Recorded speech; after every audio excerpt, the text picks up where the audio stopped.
Okay, so today I got a comment on one of my other videos about the Fender LT25. And basically he said, do I think it would be a good idea to go out and buy a Fender LT25 Mustang right now? So the hesitation is that the model's pretty old and support from Fender might not be there. Will there be any firmware updates? You know, is this thing going anywhere? So that's a legitimate question. The Fender LT25 has been out for quite a number of years. I've had mine for a couple of years. So should you go out and buy it right now? Or is there something better coming along? Is there something better on the market already? Because if Fender's kind of like leaving this one in the dust, or if there's something else coming on that might be better, it will save your money. So I'll give my opinion, my comments, but I'm looking for yours as well. So go ahead and comment below on what you think. So I'm going to kind of highlight what's informing my decision, because I've thought about this for the past couple hours since I got that comment and wanted to do a video on it because I think it's important. It's a good topic. It's a good topic to discuss. So Fender LT25 has been out for a while. It is their lowest level, entry level into the Mustang modeling amp category. So they've got the LT25, there's a LT40, there's a GT version, and it kind of goes up with more wattage, more power behind it. I've played only the LT40 in the store. I haven't played any of the other ones. Maybe a GT. I think I've played a GT, but that was a number of years ago as well, when I was working at Guitar Center. So what are the data points? What do you need to know? Is like, is the LT25 going away? So the first thing, you look on the website, and I'll have some be real. I looked on the website, and has the price changed? And yes, it's gone up due to inflation, but it's about the same amount as when I got mine. Mine was a gift from my wife. But it's about the same price it was a couple of years ago when she got it for me. So usually if you see prices getting slashed, that means there's something else coming out there. There's nothing comparable kind of in the lineup that I can see from Fender.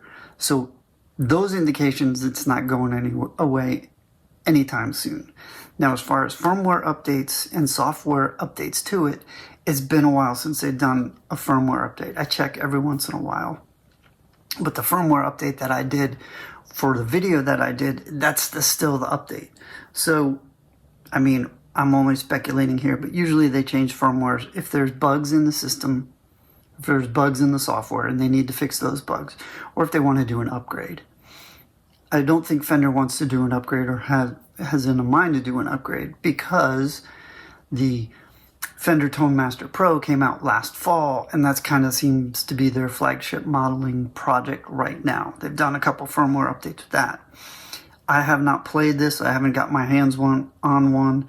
I haven't even gone into a store and played it. I've only watched videos on it, and it looks like it's pretty capable. And there's potential for even more capability there. So if Fender's spending their time on that and their Fender Tone app for that, they're not kind of neglecting the lower level stuff like the LT25. And while the LT25, I think the Fender Tone app that supports that, the desktop software, I think you can use your phone to modify the amp, depending on if you have the right cabling system for it. It's capable, but it doesn't have everything that's going to have. And that's by design. I mean, Fender wants you to go out and buy the more expensive stuff. That's just economics right there. So will they in the future will be a little bit of a trickle down to the other modeling apps? Maybe give a couple more pieces of gear in there? I don't know.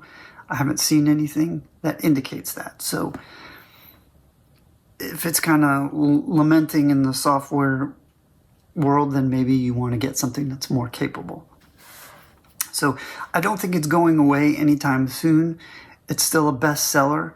It's still a great entry level for what it is. If you can get a pretty decent guitar for under $200, I'd say between $150 to $200 price range, you can get a decent guitar, not a great guitar, but a good one, and a pretty capable amp to go with it. You want to have a good amp with an okay guitar than a great guitar with the bad amp.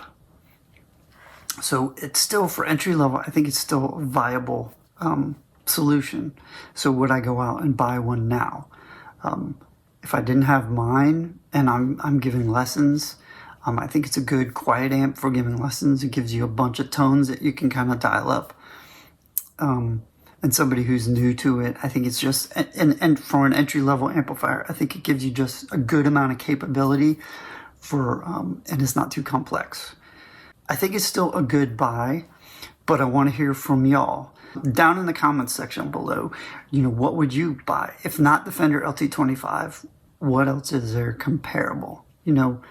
There's other companies out there that make modeling amps. I think I just saw the Boss Katana just got a new one. Line 6 has ones. You got quad core, you got the Fender Tone Master Pro, you got some other capable stuff out there. What other modeling amps? Every company's got a modeling amp. So what's comparable? What would you go out and buy if you had about that amount of money? I say between 120 to 220. Would you go out and get the LT25? Would you upgrade to one of the GT series or the LT40S or one of those? To just take my opinion, but what are some of the other opinions? So I look forward to reading your comments.